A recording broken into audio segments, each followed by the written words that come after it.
Aujourd'hui, on va réaliser le must de la pâtisserie. Alors oui, vous le trouvez sur toutes les cartes des restaurants. J'en suis sûr que vous rêviez de savoir le faire un jour. On va réaliser une crème brûlée. Alors particulièrement avec des pommes aujourd'hui. Alors vous pouvez faire une crème brûlée au citron, à l'orange, aux fraises, enfin tout, à la rose, tout est possible et inimaginable. Moi, ce que j'ai choisi de vous faire avec un produit de saison, c'est-à-dire de la pomme. Alors, pour cette recette, on a besoin de jaune d'œuf.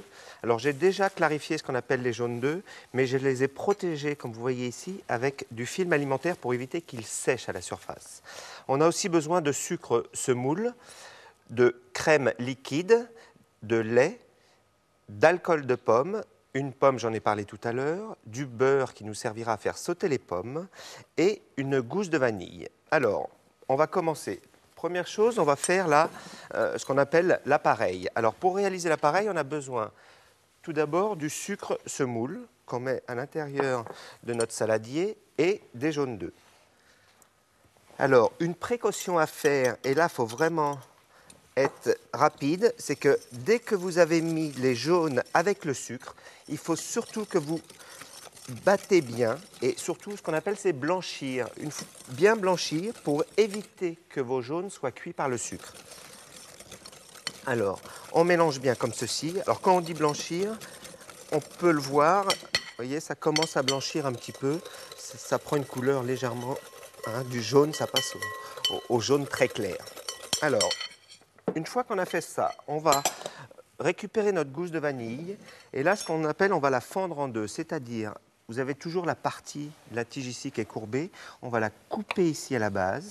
Et là, avec un couteau d'office, on va la fendre en deux, bien à plat. Alors, vous voyez, on scède avec le doigt comme ceci. Et sur toute la longueur, on va la fendre. Et là, on va y récupérer toutes les graines à l'intérieur de la gousse. Comme ceci, et alors avec le dos de votre couteau, vous grattez comme ceci, et on le met tout de suite à l'intérieur de notre sucre et de nos jaunes. Alors, il faut surtout, ça c'est important, de le mettre à ce moment-là de la recette, parce que sinon, si vous le mettez, une fois que vous avez mis la liquide, vous n'aurez pas une répartition de la vanille très régulière. Comme ceci.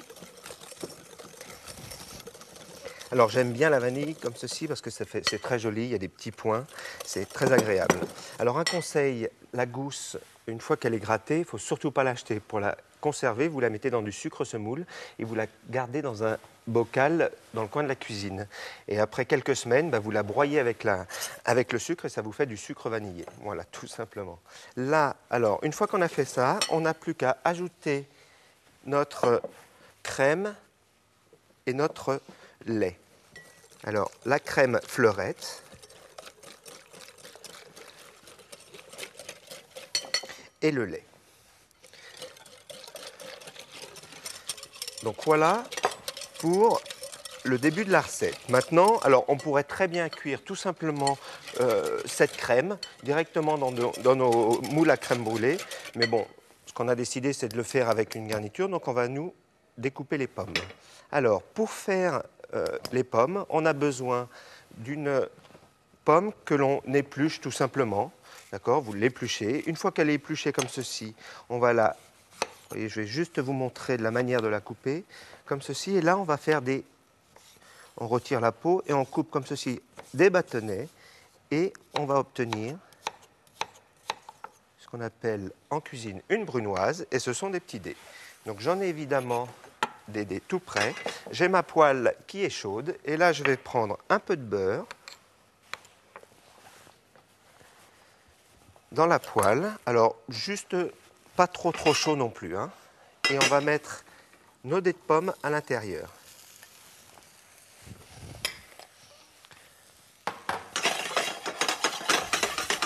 Alors, il faut que ce soit très rapide, bien saisi, comme ceci.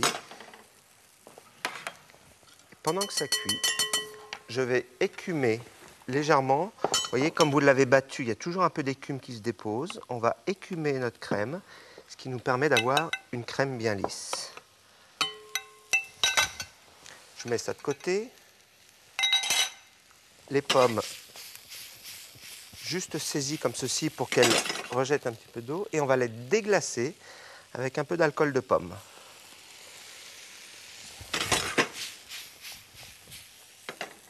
Donc là, il ne nous reste plus qu'à mettre en cuisson, remplir nos moules et mettre en cuisson nos crèmes brûlées. Donc, on égoutte bien les pommes pour ne pas avoir trop d'humidité. Et on remplit chaque moule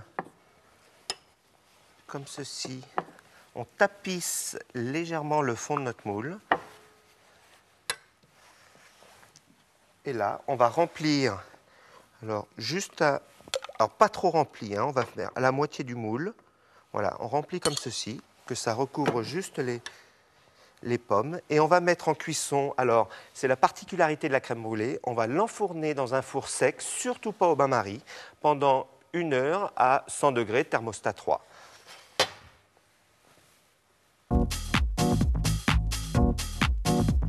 Voilà, on vient juste de sortir la crème brûlée du four. Alors regardez, ce qu'il faut, c'est vraiment qu'elle soit comme ceci, légèrement tremblotante quand vous la sortez du four.